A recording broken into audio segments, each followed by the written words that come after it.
हम लोग अपने जैसे जितने अभी अध्ययनार्थी हैं, वो लोग सब मिल करके ऐसा मतलब करने का, तो उससे भी अच्छा रहेगा, ऐसा सबका विचार बन रहा था।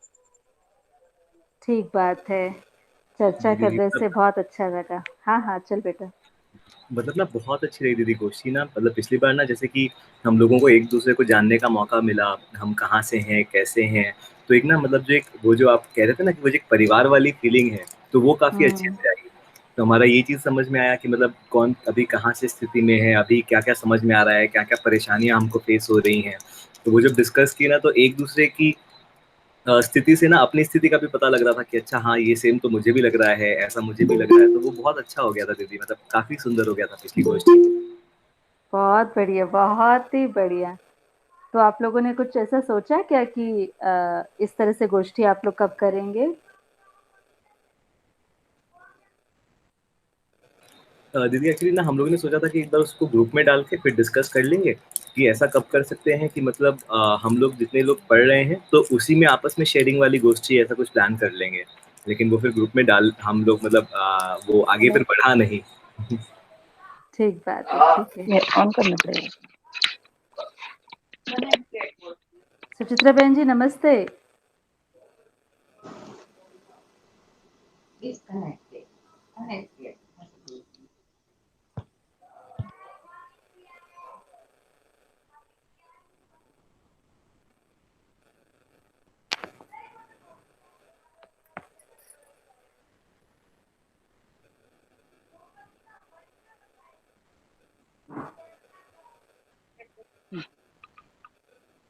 हेलो।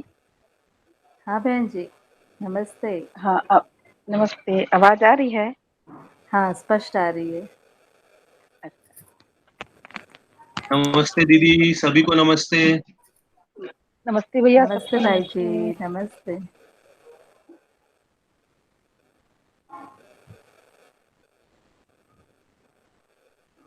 ठीक है, अभी तो सभी को आने दें क्या? चलो रुके 5 मिनट। 8 लोग आ चुके हैं। तो हाँ, ठीक है। तो इसलिए इसके पहले सारे भाई बहन जिस दिन हम लोग एब्सेंट किए थे एक दिन, है ना? तो उस दिन सब आपस में चर्चा ही किए होंगे कि 5 पेज और उस पर डिस्कस किए थे सारे लोग। कौन कौन भाई बहन बैठे थे?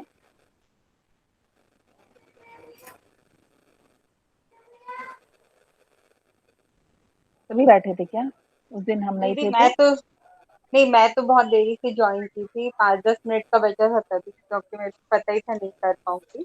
नमस्ते और सभी को। बाकी जन डिस्कशन ही हुआ था, हाँ, सिर्फ आपस नमस्ते। में ही परिचय, और उसमें कोई पेजेस पे चर्चा अच्छा। नहीं हुई। हुँ, मतलब हुँ, हुँ। कौन कौन है, सब सब अपने अपने स्थिति के बारे में ही बता रहे थे, वैसा ही कुछ था इंट्रोडक्शन। तो वो नहीं था, मतलब उसमें पेजों पे कोई चर्चा हुई नहीं। लेकिन ऐसा प्लान भी कर रहे हैं कि एक बार करना है ऐसे हम लोग को, मतलब थोड़ा डिस्कशन हो जाए ग्रुप में, उसके बाद कि कब टाइम सेट करना है कि किस दिन कर सकते हैं, ऐसा प्रस्ताव तो है।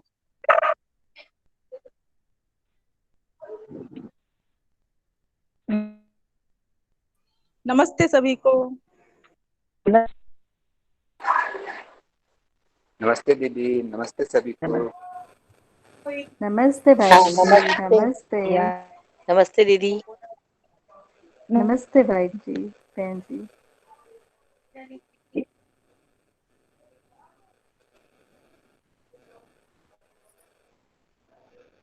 सुचित्रा बहन जी अपन शुरू कर सकते हैं। शुरू कर सकते हैं, हाँ, ठीक है। तो सभी को नमस्ते। हम लोग करते हैं को ये आवाज़ कट तरह रही है सुचित्रा डिज़ाइन को बहन भी जी। आगे। हुँ, आवाज़ कट रही है? अभी अभी ठीक हो ठीक है? गई, उस वक़्त कट रही थी। हाँ, हाँ। अच्छा, कटेगी तो फिर आप बताना, है ना? अभी ठीक आ रहा है? क्लियर आ रहा है जी। कि कट? ठीक है। तो हम ये बात कर रहे थे कि हम जो पहले इसके पहले जो चर्चा हुई थी कि कैसे रखें हम डिज़ाइन को कि कोई एक सार पूरा बता दे, या फिर हम सब दोनों बहन मिलकर के आप लोग को सार रख दें। इस पे फिर मैंने मैसेज किया है आप लोग को, तो उसके हिसाब से हम चल लेंगे। सोच रहे हैं। दीदी नमस्ते। कट रही है आवाज? नमस्ते नमस्ते। एक ठीक है बहन जी।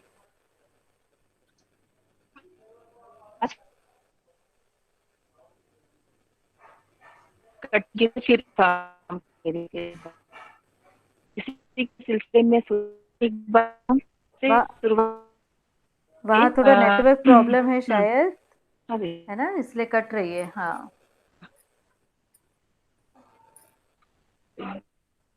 दो मिनट कनेक्ट कर। हाँ हाँ, ठीक कर लीजिए।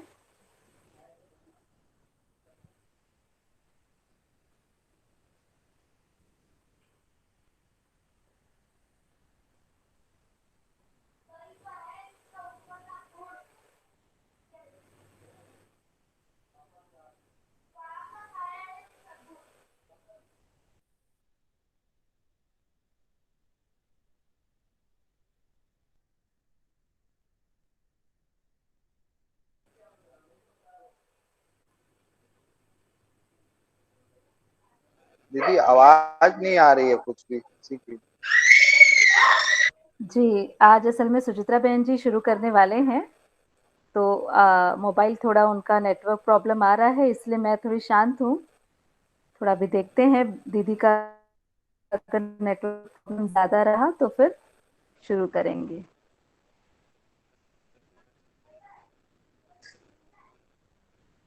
सुचित्रा बहन जी ने जो मैसेज डाला था वो आप सभी पढ़ पाए?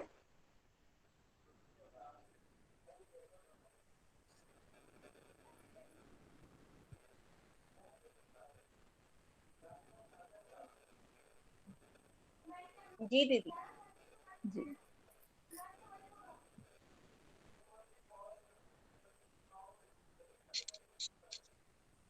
हाँ सुचित्रा बहन जी।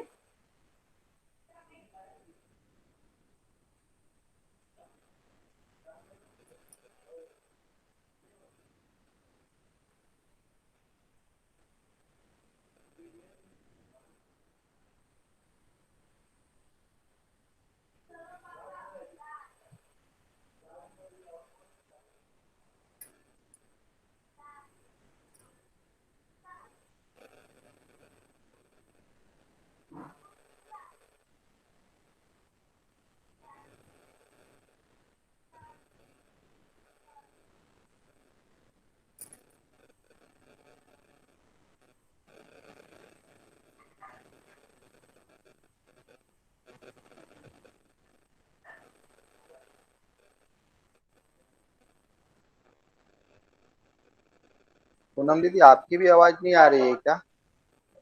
नहीं, मेरी तो आवाज़ है। मेरा तो नेटवर्क ठीक है। अच्छा, हाँ समझ आ सुचित्रा रही बहन है। जी। हाँ अभी दूसरे उससे ज्वाइन करे हैं सुचित्रा बहन जी, आ जाएगी आवाज़। वैसे अभी आवाज ठीक है? फिर से बोलिए, थोड़ा लंबा बोलिए। हाँ पूनम जी। हाँ पूनम जी, अभी आवाज ठीक आ रही क्या? हाँ ठीक है बहन जी। कि इसमें भी आवाज ठीक है? उससे ठीक है? मोबाइल आप सेफ थोड़ा किया, सा अभी देखते हैं इसमें कैसा होता है। कुछ थोड़ा सा लंबा हाँ बोलेंगे ना तो समझ में आएगा। हाँ अच्छा ठीक है। सभी भाई बहनों को नमस्ते। हाँ आवाज़ ठीक आवाज है। अगर ठीक नहीं आएगी तो, हाँ आवाज अगर ठीक नहीं आएगी तो फिर आप इन्फॉर्म करेंगे। ठीक है, बढ़िया, शुरू करिए अब आप। ठीक है। हाँ ठीक है। तो बढ़िया है, सभी लोग 5 मिनट का लेट हो ही गया, कोई बात नहीं। हम ये सोच रहे थे कि मतलब मैंने सोचा कि एक बार जीवन विद्या एक परिचय जो बुक हम पढ़ रहे हैं और आगे हम अध्ययन का क्रम चालू किए हैं, तो आगे हम किस विधि से आगे चलेंगे, ये क्रम जो बाबा जी ने हमको बुक का दिया था, तो उसमें सबसे पहला बुक जो है जीवन विद्या एक परिचय बुक है। तो जीवन विद्या परिचय बुक में है क्या, ये हम सब पढ़े ही थे प्रस्तावना में, भूमिका में, स्टार्टिंग में। तो हम जब स्टार्ट किए थे तो हम शायद पठन का सेशन नहीं रखे थे, हम बस क्वेश्चन निकाल के पूछो ऐसा रखे थे। तो एक बार थोड़ा सा मैं सोची थी कि एक बार थ्रू पूरा थ्रू आउट उसे मैं पढ़ दूँ, ताकि आप लोग को एक बार ये हो जाए कि जीवनोदय परिचय बुक में है क्या चीज़ और हम क्या पढ़ रहे हैं, फिर आगे हमारा अध्ययन का क्रम कैसा होने वाला है। तो मुझे लगा कि एक बार अनिवार्य लगता है, तो मैं ऐसा सोच के आ रही थी। पूनम बहन की सही बात हुई कि एक बार इसको रख दें क्या, तो पूनम में जोड़ी बिल्कुल रख सकते हैं, मोटा मोटी थोड़ा सी बातचीत, ताकि हम आगे फिर कनेक्टिविटी के साथ इसको पढ़ते रहेंगे। बहुत सारा पेज तो हमारा पढ़ा पठन हो ही गया है। तो उसी सिलसिले में मैं बात को रखती हूँ कि जीवनोदय एक परिचय जो बुक है वो कैसे ये बना है बुक, तो इसमें भूमिका के रूप में दिया हुआ है। तो इसमें शुरुआत में बताया गया है कि बाबा जी ने जब अमरकंटक के सुंदर प्राकृतिक वातावरण में अपना अनुसंधान पूरा किया, तब बाबा जी ने मानव के समक्ष इसे बताना भी चालू किया। और वे सभी लोग को क्या चीज पा गए बाबा जी वहाँ पे, कि तीनों ज्ञान को वो पाए। ये अनुसंधान किया था बाबा जी ने और उसको सभी सभी लोगों को बताना भी चालू कर दिया। तो बाबा जी ने देखा कि वहाँ वैज्ञानिक भी आए उनसे मिलने के लिए और ग्रामीण लोग भी आए। तो कुछ लोग तो समझ गए कि इसको समझना ही चाहिए, कुछ लोग समझ गए कि क्या चीज़ है ये, ऐसा बाबा जी से क्वेश्चन करते ही रहे और बाबा जी लगातार लोगों को ये बताते ही रहे। कुछ लोग समझकर शिविर लेना भी चालू कर दिए थे।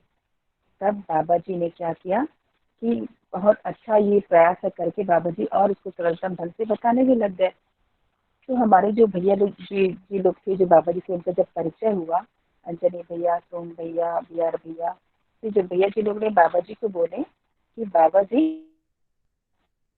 जैसा आपने अनुसंधान किया है और जैसा आप समझे हैं और आप उसको बताते हैं, तो एक रास्ता तैयार करना चाहते हैं। क्या आप इसको पूरा शुरू से लेकर के अभी तक जो जो जैसा जैसा आपने अनुसंधान किया वैसा आप बताएंगे क्या? तो फिर बाबा जी ने बोला क्यों नहीं बताएंगे। तब बाबा जी वहाँ पे आवरी आश्रम है एक बस्तर में, वहाँ पे वो आया करते थे, सबको सबसे बात करने मिलने ऐसे वहाँ पर आया करते थे। तब वहाँ पे आवरी आश्रम की संचालिका अर्चना दीदी थी, अर्चना दीदी। तो बाबा जी वहाँ पर आके शिविर के रूप में कुछ कुछ प्रस्तुत किया ही करते थे।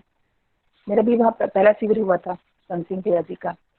तो वहाँ पे सभी लोगों ने उसको रिकॉर्डिंग किया, सब भैया लोग जो ने मिलकर रिकॉर्डिंग की व्यवस्था की थी बाबा जी के लिए। तो बाबा जी लगातार 3 दिन तक इसको बोलते रहे, बीच में ब्रेक भी लेते रहे और फिर लंच लेते रहे, उसके बाद फिर ब्रेक लेके ऐसे करके बाबा जी की रिकॉर्डिंग वहाँ पे 3 दिन तक चला। और बाबा जी ने पूरा बात जैसे जैसे अनुसंधान किया, क्या क्या क्रम रहा, कैसे कैसे बुक बनाने का उन्होंने सोचा, पूरा उसमें लिखा है बाबा जी ने। तो उसको बाबा जी बोलते गए और भैया लोग उसको रिकॉर्ड करते गए। फिर इस रिकॉर्ड को पूरा एक दस्तावेज के रूप में बनाया, जिसका नाम ही ये जीवनोदय परिचय बुक है। इसमें आगे विस्तार से बताया गया है, इस बुक में क्या बताया गया है कि अनुसंधान पूर्वक बाबा जी ने क्या किया है, तीनों ज्ञान को पाया है, ये बातचीत हुई है इसमें। और उसमें बाबा जी ने स्वयं ने विश्वास को भी पाया। कैसे पाया, ये 5 जो सद्गुण है जो हमने चर्चा की थी, इसको थोड़ी सी चर्चा की थी। आगे और भी जब हम बुक अध्ययन करेंगे उसमें और भी बहुत डिटेल में 5 सद्गुण के बारे में और ही विस्तार से अध्ययन है। तो ये 5 सद्गुण को बाबा जी ने पाया, तो इसको बाबा जी ने स्वायत्त नाम दिया। तो जब उन्होंने अपने आप को स्वायत्त मानव के रूप में पाया, तो संसार को अर्पित करने के लिए इन्होंने बांग्ला दस्तावेज के रूप में देना शुरू किया।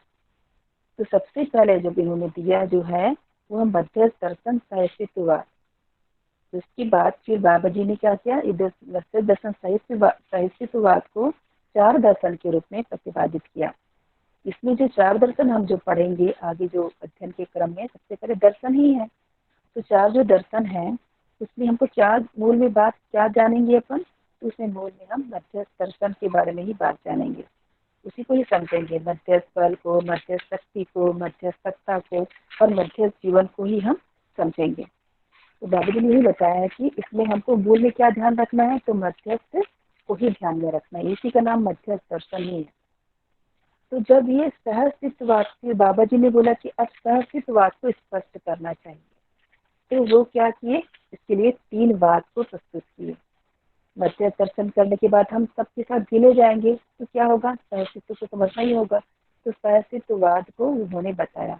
तो सहअस्तित्ववाद को 3 वाद के रूप में लिखे, एक समाधानात्मक भौतिकवाद, व्यवहारात्मक जन्मवाद और अनुभवात्मक अध्यात्मवाद। तो ये तीनों वाद हैं।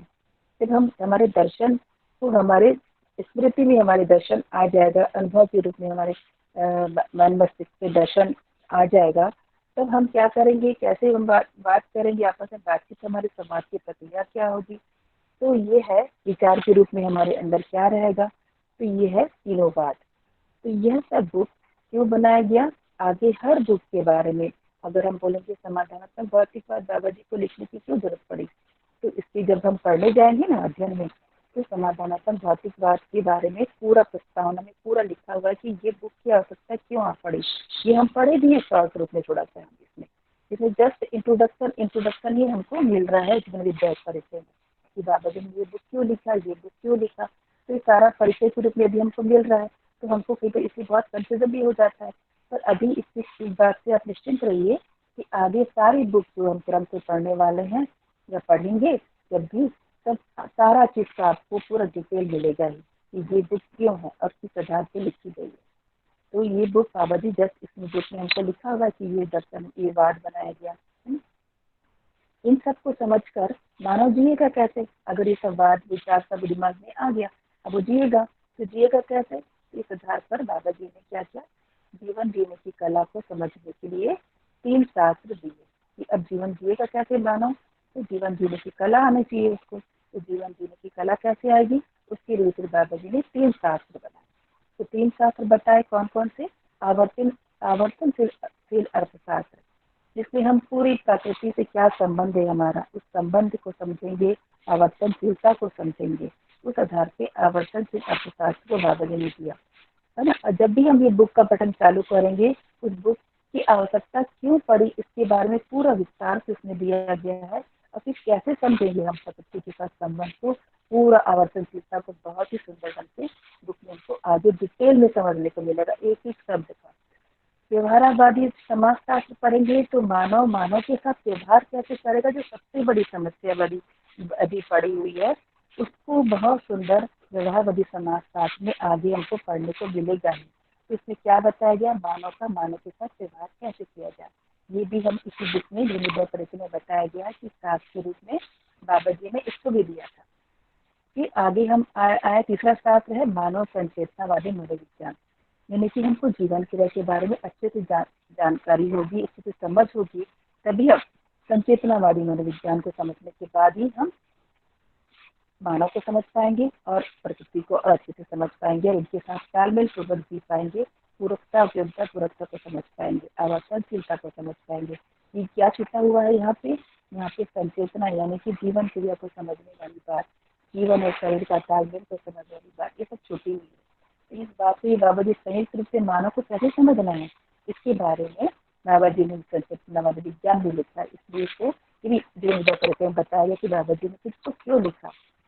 इसके बाद फिर क्या होगा, जीवन जीने की तरह इसमें क्या बताया गया शास्त्र में, तो शास्त्र में क्या बताया गया है, तो शास्त्र जब हम पढ़ेंगे तो शास्त्र में इसी को लिखे हैं बाबा जी की जीवन जीने के तरीका कैसा होगा, उसका जीवन जीने का विधि कैसा होगा, जीवन जीने की नीति कैसी होगी, जीवन जीने की प्रणाली कैसी होगी।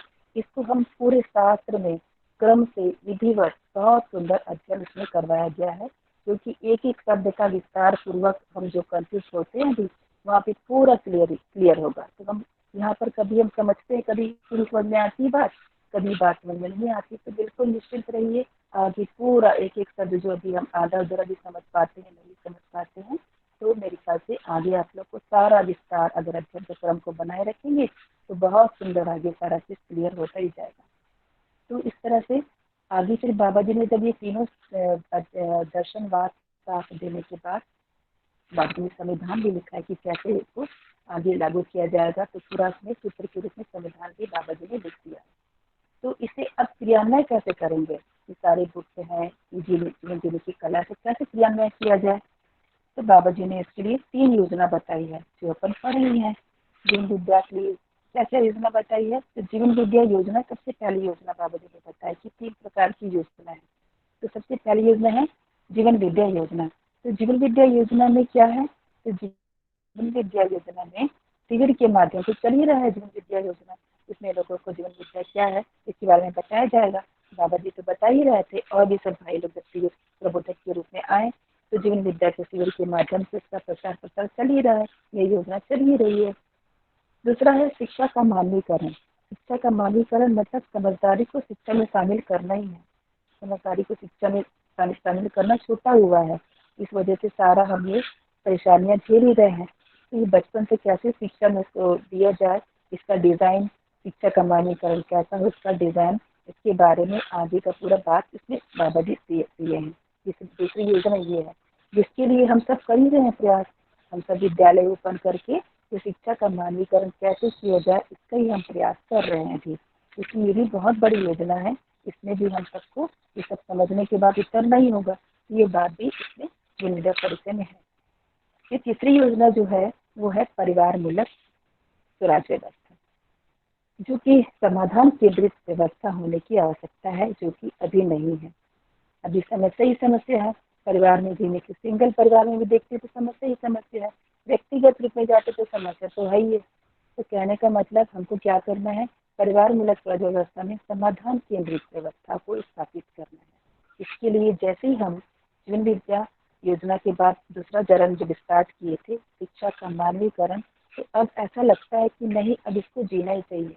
अब जी कर ही देखा जाए तो ऐसा सबके मन में आने ही लगा है। मतलब ये इसकी भूमि बन चुकी है कि अब इसको जीना ही पड़ेगा। तभी हम ये तीनों योजना में सफल होंगे, तभी लगेगा कि हमने पूरी जीवन विद्या को समझ लिया। तो तीसरा जो योजना है परिवार मूलक स्वराज व्यवस्था, ये समाधान केंद्रित व्यवस्था है। इसको भी हम आगे करने वाले हैं। इसके लिए सब कुछ न कुछ सबका मन बन ही गया है, कुछ शुरू भी कर दिया है। सबकी अपनी स्थिति मतलब स्वयं की व्यवस्था को मजबूत करना ही समाज में भागीदार, ये व्यवस्था में भागीदारी करना होता है। अगर स्वयं की व्यवस्था हमारी मजबूत नहीं है तो हम व्यवस्था में भागीदारी कर ही नहीं सकते। तो सबसे पहला क्रम तो यही है कि स्वयं की व्यवस्था को मजबूत करना, तभी हम परिवार मूलक स्वराज व्यवस्था में भागीदारी कर पाएंगे। तो परिवार में भी प्रत्येक व्यक्ति, एक एक व्यक्ति के अंदर ये सारा चीज, पूरा जीवन ज्ञान, अस्तित्व दर्शन ज्ञान, मान्यतापूर्ण आचरण ज्ञान, ये सभी चीज का होना, तभी जाके हम सब चारों पांचों जितने भी हम परिवार में रहते हैं, कोई 2 रहता है, कोई 3 रहता है, कोई 4 रहता है, कोई 5 रहता है, ऐसे 3 पीढ़ी को एक परिवार बाबा जी बोलते हैं। लेकिन मैंने ये क्वेश्चन बाबा जी से पूछा था कि क्या 2 व्यक्ति भी आपस में प्रमाणित हो सकते हैं, तो बिल्कुल हो सकते हैं। एकदम सही बात लगती है मुझे भी कि भाई 2 व्यक्ति तो चाहिए, परस्परता में समझ में आता है कि हम ठीक जी रहे हैं कि नहीं, है ना।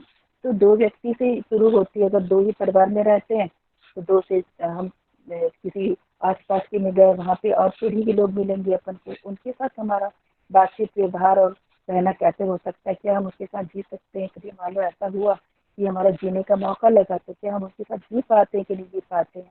तो ये जब हम स्वयं के साथ, स्वयं ही परिवार में जितने लोग उनके साथ जी पाते हैं, ये विश्वास आता ही है कि मैं सबके साथ जी सकता हूँ। तो तीसरी योजना भी मुझे सफल ही लगती है, जो कि भी शुरुआत सबके अंदर चल ही रहा है, होने के लिए, करने के लिए। तो आगे जीवन विद्या में जीवन को आगे अपन अगर जीवन विद्या परिचय जो पढ़ रहे हैं तो आगे क्या पढ़ेंगे, जीवन विद्या में तो हम जीवन को ही समझेंगे। तो आगे जीवन विद्या में जीवन को समझने की भूल क्या क्या हो गई हमसे, तो हमने जीवन को समझने की ही भूल कर दी। इसके कारण हम सब सारा समस्या से ग्रसित हो गए सारे मानव। तो सबसे ज्यादा जरूरी इसमें बाबा जी इसलिए इसको बताए हैं कि हमसे गलती क्या हुई है, जीवन को समझने की गलती हुई है। इसलिए इसको समझने की अनिवार्यता को बाबा जी इसलिए लिखे हैं, जो आप अभी जीवन विद्या के रूप में चैप्टर पढ़े हैं इसमें, है ना। इसमें लिखे हैं कि जीवन को समझने की कितनी अनिवार्यता है, ये छूट गया है हमसे, ये बात को इसमें लिखे हैं आगे। और आज अभी जो हम पढ़ रहे हैं, आज अभी हम क्या पढ़ रहे हैं, जीवन का स्वरूप। तो जीवन को समझना मतलब क्या है, जीवन का स्वरूप को समझना। तो इसमें जो जीवन के स्वरूप के बारे में अभी हम 63 पेज नंबर से पढ़ ही रहे हैं। तो 63 पेज नंबर से पूरा जीवन का स्वरूप को समझना मतलब जीवन की 10 क्रियाओं को समझना ही है। जीवन के तो शॉर्ट में दिया है इसमें, हम जैसे दिया है वैसी मोटा मोटी वैसी समझते हुए उसको पढ़ते चलेंगे तो हमको बिल्कुल समझ में आते जाएगा। जैसा दिया वैसे समझते हुए चलेंगे। आगे डिटेल इसका पूरा, आगे संचेतना वाली विद्या में पूरा डिटेल इसका क्रिया के बारे में, एक एक क्रिया को बहुत ही सुंदर विस्तार पूर्वक समझाया गया है। तो अभी जैसे दिया है बिल्कुल एज इट इज वैसे पकड़ते चलें, है ना। तो आगे इसका पक्का है कि आगे आपको पूरा थोड़ा बहुत हम क्लियर तो हम करेंगे, आगे पूरा एक चीज आप लोग को पूरा विस्तार पूर्वक समझाया जाएगा। तो सारे शब्द के अर्थ को हम समझने जाते हैं, जैसे मूल्य का हुआ, मूल्यांकन का हुआ, क्वेश्चन किया भी, हमें कुछ बताने का प्रयास भी किया। लेकिन क्या है कि जब तक हम उस क्रम में नहीं पहुंचेंगे ना, वहां तक पहुंचने के बाद ही वो शब्द जो हमने अभी बताया है वो वहां जाके टच करेगा एक्चुअल में आप लोग को। तो कभी ऐसा मत सोचना कि अरे कुछ समझ में आया कुछ नहीं आया, ऐसे बिल्कुल स्थिति बनेगी ही। पर आगे जाके जरूर आप लोग को पूरा वो क्रम से जो है ना, अच्छा तो ये बात वहाँ पे कही गई थी, ऐसा आप लोग को आगे लगेगा। इसमें बिल्कुल ऐसे बिल्कुल सार के रूप में, छोटा सा शब्द के रूप में कोशिश दिया है कि मोटा मोटी जीवन विद्या परिचय क्या है, आगे हम क्या पढ़ने वाले, उसी की शुरुआत किया, उसके बारे में इसमें दिया गया। तो ठीक है, आगे विस्तार पूर्वक इसको समझाया गया तो हम समझेंगे ही। तो बस इतनी सी मेरे को बात रखनी थी कि जीवन विद्या एक परिचय हम पढ़ रहे हैं, तो हम इसको कैसे पढ़ते चल रहे हैं और आगे क्या क्या चीज पढ़ेंगे। तो बस अभी बस हमको जीवन का स्वरूप को पढ़ने के बाद हमारा ये जीवन विद्या एक परिचय बुक खत्म हो जाएगा। फिर ये सारी बात मैंने बताई, ये सारे दर्शनवाद शास्त्र का बहुत सुंदर सा क्रम है। तो सारे शब्द यहाँ पे जो आपको डिटेल या व्याख्या के रूप में नहीं मिला है वो पूरा उसमें आप लोग को मिलेगा। तो ठीक है, इसके बाद मैं अपना बात को विराम देती हूँ और पूनम बहन जी को आमंत्रित करती हूँ और पठन का क्रम को हम आगे अचल भाई जी को बोलते हैं कि वो पठन का क्रम किसके लिए किसको दिए हैं आप मेरा आगे, उसको आप चयनित कर लीजिए। फिर हम 1 बाय 1 पठन करते हैं और पूनम बहन जी फिर इसको सार भी करेगी या फिर आंसर करेगी, सार तो नहीं करेंगी, आंसर देंगी जो भी क्वेश्चन आप लोग के आते हैं। तो पूनम बहन जी आप इसको आगे कर सकते हैं। धन्यवाद।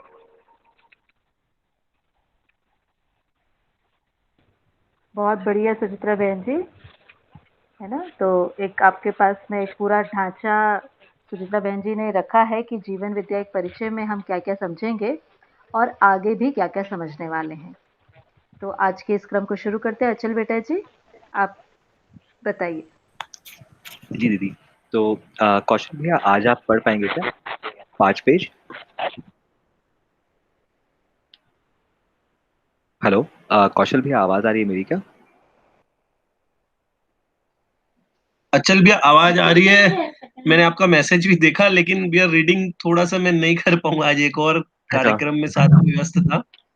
ओके ओके ओके, ठीक है। तो शैलेंद्र भैया, शैलेंद्र राठौर भैया, आप कर पाएंगे 5 पेज?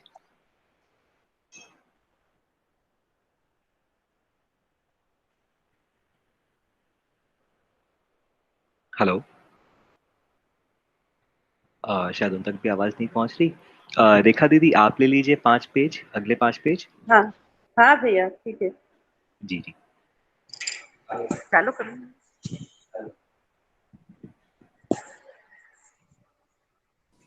हेलो, हाँ भैया आवाज आ रही थी, मेरा माइक करने में टाइम लग गया। क्या तो अच्छा, तो शैलेंद्र भैया आप ले पाएंगे क्या 5 पेज? नहीं, मेरे पास वो मेरे हाथ में बुक नहीं है अभी। ठीक ठीक है ना, रेखा दीदी ले रही है, रेखा दीदी के पास शेयर है। स्क्रीन अगर करेंगे तो हम लोग, मैं स्क्रीन शेयर कर सकते हैं तो पीडीएफ वाला मैं कर सकता हूँ। हाँ, कोई बात नहीं भैया, मतलब रेखा दीदी भी ले लेंगे, अगली बार फिर आप ले लीजिएगा, वैसा कर लेते हैं। ठीक है ठीक है रेखा दीदी ले लीजिए आप प्लीज। ठीक है। हाँ ठीक है भैया, पीछे हाँ 63 का। भैया 63 पेज में पीछे से। हाँ आखिरी आखिरी हाँ दीदी, 63 की लास्ट लाइन से। हाँ ठीक है भैया। संघर्ष पूर्वक ही जीना है, संघर्ष से ही अस्मिता बना रहता है, यही सब घोषणा करते हैं। इन घोषणा में क्या सच्चाई कर रहे हैं? सारे झूठ की जड़ इन्हीं घोषणा में है। इसी पर आधारित परिवार, व्यापार, शिक्षा आदि झूठ के पुलिंदे के नीचे दबे हैं, पुलिंदे के नीचे दबे हैं। कुछ इससे छूटने की कोशिश करते हैं, कुछ दबे रहते हैं। हमारी इच्छा है शिक्षा में परिवर्तन करने की। अभी हम जीवन से 10 क्रियाओं को प्रमाणित करने को तत्पर हुए हैं। जीवन होने की स्वीकृति हर मानव में है ही।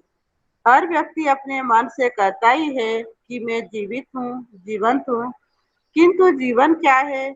जीवन का प्रयोजन क्या है? जीवन का अध्ययन करता कौन है? जीवन की इन 10 क्रियाओं को मैंने समझा है, जी कर देखा है, यह मुझ में प्रमाणित हुई है। जीवन की 10 क्रियाओं का नाम पहले समझ ले। नंबर 1, आत्मा। जीवन का यह एक भाग है जो सहअस्तित्व में अनुभव करता है, जिसे मध्यांश के रूप में मैंने देखा है। गठनपूर्ण परमाणु के मध्यांक के रूप में यह अपने आप में क्रियाशील रहता है। उसके प्रथम परिवेश, द्वितीय, तृतीय, चतुर्थ परिवेश के रूप में बाकी सभी क्रियाएं संपादित होती है। जीवन परमाणु के मध्य में आत्मा दो ही क्रिया है, अनुभव और प्रामाणिकता सहज रूप में व्यक्त होता है, जिसका प्रमाण मैं हूँ। बुद्धि प्रथम परिवेश में अनुभव, प्रमाण, बोध और ऋतंभरा संकल्प दो क्रियाएं होते देखा है। अनुभव प्रमाण को प्रमाणित करने का संकल्प क्रिया प्रकट होता है, जिसका नाम ऋतंभरा है। चित्त द्वितीय परिवेश में चिंतन और चित्रण दो क्रियाएं होती है। वृत्ति तृतीय परिवेश में तुलन और विश्लेषण दो क्रियाएं होती है। मन चतुर्थ परिवेश में चयन और आश्वासन चतुर्थ परिवेश में चयन और आस्वादन दो क्रियाएं होती है। यही जीवन संपूर्णता में 10 क्रियाएं हैं। अभी तक मानव 4.5 क्रियाओं में प्रमाणित हुआ है। तुलन में प्रिय हित लाभ है। प्रिय हित लाभ के आधार पर संवेदनशीलता पर आधारित कार्य करना बन गया। संवेदनशीलता इंद्रिय मूलक, शरीर मूलक होता है, जबकि इंद्रियों को जीवंत बनाने का काम जीवन ही करता है। शरीर को जीवन मान लेना ही मूल भ्रम है। शरीर को जीवन मान लेने पर शरीर के अनुसार चलना होता है। यही मान्यता का आधार है। जानना कुछ होता नहीं। होना क्या चाहिए? जीवन को जीवन माना जाए और शरीर को शरीर। जीवन का और शरीर का प्रयोजन के आधार पर मूल्यांकन होना सहज है। यदि ऐसा होता है तो मानव चेतना पूर्वक जीना बनता है, व्यवस्था में जीना बनता है। इनका मूल्यांकन नहीं हुआ तो अव्यवस्था होगा ही। व्यवस्था में जीने के लिए आवश्यक है कि जीवन का मूल्यांकन प्रयोजन के आधार पर तथा शरीर का मूल्यांकन उपयोगिता के आधार पर हो। शरीर की उपयोगिता जीवन अपनी जागृति को मानव परंपरा में प्रमाणित करने के लिए है। मानव शरीर रचना को मानव ने नहीं बनाया है। मानव शरीर बनने के बाद जब शिशु मिलता है तब वह जीवंत ही रहता है। जीवंत शिशु मिलने के बाद हम यह मान लेते हैं यह शरीर ही जीवन है। थोड़े दिन बाद वह शिशु भी यही मान लेता है। इस ढंग से परंपरा अपने आप में फंसने की बात बनी हुई है और इस फंसाव से निकलने के लिए अभिभावक को समझदार होना ही होगा। शिशु का शरीर गर्भ में बनता है और उसे कोई न कोई जीवन चलाता है। जीवन प्रकृति में है ही। शरीर को जीवन चौथे 5वें महीने में चलाना शुरू कर देता है। इस प्रकार शरीर और जीवन का संयोजन गर्भाशय में ही हो जाता है। जीवन शरीर नहीं है, यह पहचानने की बात इस प्रकार है। शरीर के किसी भी अंग अवयव में न्याय की, धर्म की, सत्य की प्रतीक्षा अपेक्षा नहीं है, किंतु हम हर मानव से न्याय की, व्यवस्था की, सत्य की अपेक्षा प्रतीक्षा करते ही है। इन अपेक्षाओं का पूरा होना ही जीवन की 10 क्रियाओं को प्रमाणित करना है। शरीर को जीवंत रहने के लिए शरीर में जीवन होना जरूरी है। जीवन अपने से सदा से शिशु काल से मन को 2 क्रियाओं चयन आस्वादन को शुरू करता है। विश्लेषण और तुलन में विश्लेषण तो करता ही है, तुलन में केवल प्रिय हित लाभ के आधार पर ही करता है। चित्त की एक क्रिया चित्रण को हम करते ही है। चित्रण क्रिया के कारण मानव अपना सामान्य आकांक्षा और महत्वाकांक्षा की समस्त वस्तुओं को चित्रित कर लिया है और उसको प्राप्त कर लिया है। प्राप्त करने के बाद भी हम व्यवस्था तक नहीं पहुंचे। आदर्शवाद शुभ कल्पना अनेक प्रकार से प्रस्तुत किया। भौतिक और उन्माद पूर्वक सुविधा संग्रह प्रवृत्तियों का शिक्षण प्रशिक्षण कार्यक्रम के लोकव्यापीकरण में सफल होते हुए भी सबको सुविधा संग्रह सुलभ नहीं हुआ। इन्हीं उपलब्धियों को हम सोचते रहे। श्रेष्ठता की उपलब्धि है, मानवीयता की उपलब्धि है, मानव के अधिकारों की उपलब्धि है, शोषण संघर्ष की उपलब्धि है। इन बातों को सुनकर हंसी भी आती है, अफसोस भी होता है। हम कैसे मान लिए कि हम मानव के लिए सब कुछ पा लिए, मानव का अध्ययन कर लिए। यह सोचने का पुनर्विचार करने का मुद्दा है। शरीर शास्त्र के नाम से जो कहा जाता है उसमें केवल शरीर रचना और प्रक्रिया का अध्ययन किया जाता है और कहते हैं कि मानव का अध्ययन कराया जाता है। आप सोचिए, शरीर को काट कर मांसपेशियों को, हड्डियों को गिन कर मानव का अध्ययन किया जा सकता है। जीवंत मानव शरीर में आंख, कान आदि का अध्ययन करने पर मानव का अध्ययन कैसे होगा? इस तरह परंपरा में मानव को झूठ की पुलिंदा लादा जाता है, जबकि हम मानव का अध्ययन किए नहीं और डींग हाँकते हैं कि हम मानव का अध्ययन कर लिए हैं। अस्तित्व का अध्ययन किए नहीं और कहते हैं कि हम इस पर शासन करेंगे। इस ढंग से मानव परंपरा बोझ तले दब गई।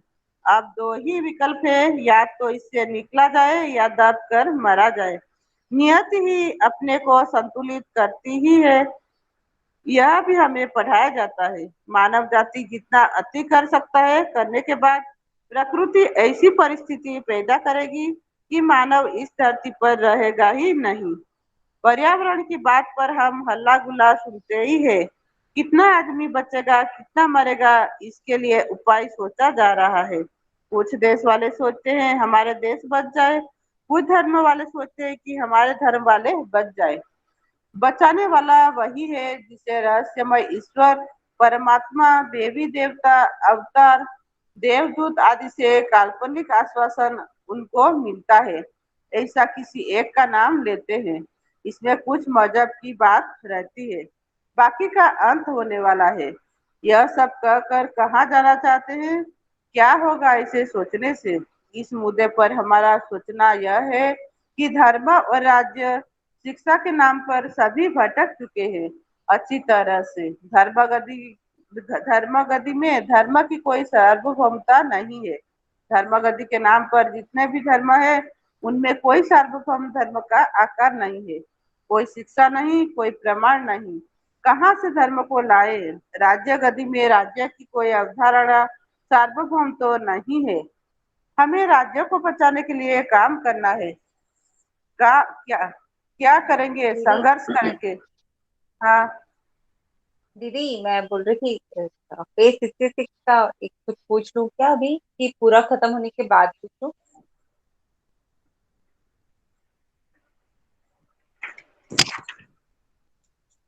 हेलो। अब जिस हिसाब से चल रहा है इसको पूरा ही कर लेते हैं। पूरा ही कर लेते हैं, ठीक। हाँ, ठीक है दीदी। हमें राज्यों को बचाने के लिए काम करना है। क्या करेंगे? संघर्ष करेंगे। संघर्ष का कुल मसाला है विद्रोह, द्रोह, शोषण और युद्ध। ये चार मसाला कौन बनाता है? प्रकृति या मानव? इसको देखा गया, अध्ययन किया गया तो पता लगा कि यह मसाला मानव ही बनाता है, ब्रह्मवश बनाता है। दिग्गज संस्था दो ही है, धर्म गति और राज्य गति। सबसे शक्तिमान, सारा ताकतवर, सारा साधन जिनके पास है, ये दोनों गति है। ये दोनों गति इस तरह से रिक्त हो गई है। व्यापार गति का पूछना ही नहीं है, वह पहले से ही शोषण के लिए तैयार बैठी है। शिक्षा गति से पूछा गया, उनके पास कोई मार्गदर्शन की, दीक्षा दर्शन की, चिन्हित लक्ष्य को पहचानने की कोई व्यवस्था नहीं है। अब बोलिए, सामान्य आदमी क्या करे? ये जो चार परंपराएं हैं, धर्म, राज्य, व्यापार, शिक्षा, इनसे कोई रास्ता मिलने वाला नहीं। रास्ता खोजा जाए, बनाया जाए, यही साहसिकता है। वह रास्ता समझदारी, ईमानदारी, जिम्मेदारी, भागीदारी रूप में सहज होगा। मारपीट के रास्ते से कोई लक्ष्य मिलता नहीं। मारपीट से आवश्यकताएं पूरी होती नहीं है। इसके बाद भी इसकी परंपरा बनाकर रखे हैं। यह भी बहुत बड़ा भ्रम हो गया कि नहीं? अब बुद्धि की बात यही है कि हम समझदार हो। समझदार की जांच स्वयं स्वीकृत रूप में विकसित चेतना सहज अध्ययन से है। मुझको जांच कर आप समझदार हो नहीं सकते। आप स्वयं अपने को जांचेंगे तब आप समझदार होंगे। मैं संसार को जांच जांच कर 30 वर्ष सिर कूट लिया, हमको कहीं भी समझदारी का कोई अंश नहीं मिला। जब हम 25 वर्ष प्रयत्न कर अपने को जांचा, तब हम समझदारी का ठोर मिला तब हमें समझदारी का ठोर मिला। विगत प्रयास से हमने जो भी पाया उसे अध्यवसायी विधि से मानव को सौंपना चाहा। इसी क्रम में यह एक प्रयास है। अब तक आपको इंगित हो गया होगा कि सहअस्तित्व ही परम सत्य है। सहअस्तित्व में जीना ही हमारा परम धर्म है। यह समझ में आता है तो इसके लिए सारी समझदारी समीचीन है। यह बहुत सुलभ है। मेरे हिसाब से झूठ ज्यादा कठिन है, सच्चाई में जीना ज्यादा आसान है, ज्यादा सुगम है। मैं जी कर देखा हूँ। पहले जब प्रश्न से गिरा था, जीने में कितना दिक्कत होता था। जब समाधान मिल गया तब प्रश्न से मुक्त हो गया और जीना सुगम हो गया। यह बात आपको भी ठीक लगती है तो हमारा विश्वास बढ़ेगा ही। इस बात को साथियों ने देख लिया है। आप भी चाहते तो आप भी जांचिए। जांचना तुलन से शुरू होता है, न्याय सम्मत व्यवहार से शुरू होता है। क्या हम संबंधों को समझे हैं या संबंधों का हम निर्वाह करते हैं? संबंधों में निहित मूल्य का मूल्यांकन कर पाते हैं? उभय तृप्ति की जगह आ पाते हैं या नहीं आ पाते हैं? यह जांचने का मुद्दा है। यदि ये जांचना शुरू करते हैं तो प्रिय हित लाभ में निश्चयता मिलती नहीं। हमको जो प्रिय लगा आपको ठीक नहीं लगेगा, हमको जो हितकारी लगा आपको नहीं लगेगा।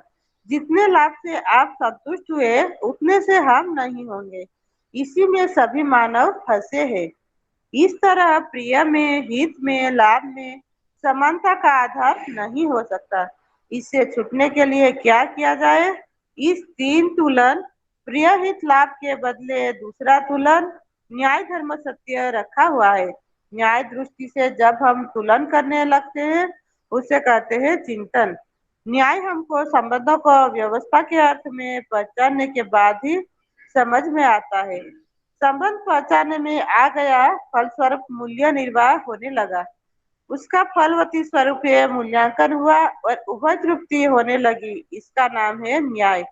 न्याय वही है जो दोनों पक्षों को संतुलित रूप से संतुष्ट कर सके। यदि दोनों पक्ष संतुष्ट नहीं है तो न्याय नहीं है। इस संबंध में इससे कोई पूछा, कोई अपराध या गलती करता है, उसका क्या किया जाए? अपराध गलती कोई इसीलिए करता है क्योंकि उसको हम समझदार बनाते नहीं है। आप अपराधी को लेकर क्यों चलते हो? सही आदमी को लेकर क्यों नहीं चलते हो? बहुत से आदमी ऐसे हैं जो कोई अपराध नहीं करते हैं, उनके साथ हमारा कोई समस्या नहीं है। परस्पर हम मूल्यांकन करते हैं और उभय तृप्ति पाते ही हैं। इसको कैसे भुलाया जाए? एक तो यह प्रमाण आपके सामने है, आपको इसकी जरूरत है कि नहीं? मैं समझता हूँ सभी लोग इसी की वाट देखते बैठते हैं। मुझ में आप में इतना ही अंतर है। मैं दर्दवश एक कदम आगे बढ़ गया, मुझको यह चीज हासिल हो गई, इसको मैं सत्यापित कर पाता हूँ। समझने के बाद आप भी यही सत्यापित करेंगे। इसमें इतना सुख है, इतना तृप्ति है। इस प्रकार सर्वमानव सत्यापित करने के योग्य हो जाएंगे समझदारी के बाद। समझदारी कहाँ मिलेगा? शिक्षण संस्थाओं में अध्यवसाय विधि से। शिक्षण संस्था क्या है? सभी अभिभावकों की सम्मिलित अभिव्यक्ति है। हो गया भैया? हो गया भैया? जी दीदी, बहुत ही बढ़िया, बहुत ही हाँ सुंदर। ठीक है।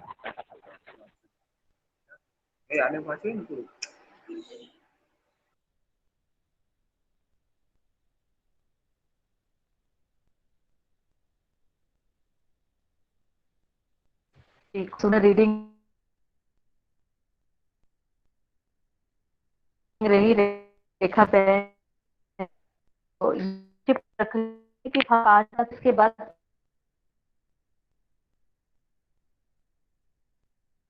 अस्मिता बना रहता है। तो अस्मिता का अर्थ है अहंकार। अभी जितना भी हमारा, हम जिसको बोलते हैं कि मेरा विश्वास है या मेरा सम्मान है, जिसको हम अभी पहचानते हैं, वो असल में है अहंकार। और उसी की बात कर रहे हैं कि संघर्ष, जितना मनुष्य संघर्ष कर रहा है तो उसी को ही अहंकार रूप में अभी देख रहे हैं, उसी को ही आज विश्वास कहता है। तो संघर्ष से ही अहंकार बना रहता है और यही मनुष्य घोषणा करता रहता है। इस पर बाबा जी कहें ये जी दीदी। है ना विकिता हाँ दीदी, आपका ठीक। अर्थ ये ठीक है? हाँ जी दीदी। जी। तो अब पेज 64 पर आ रहे हैं। इस पर किसी की जिज्ञासा है क्या?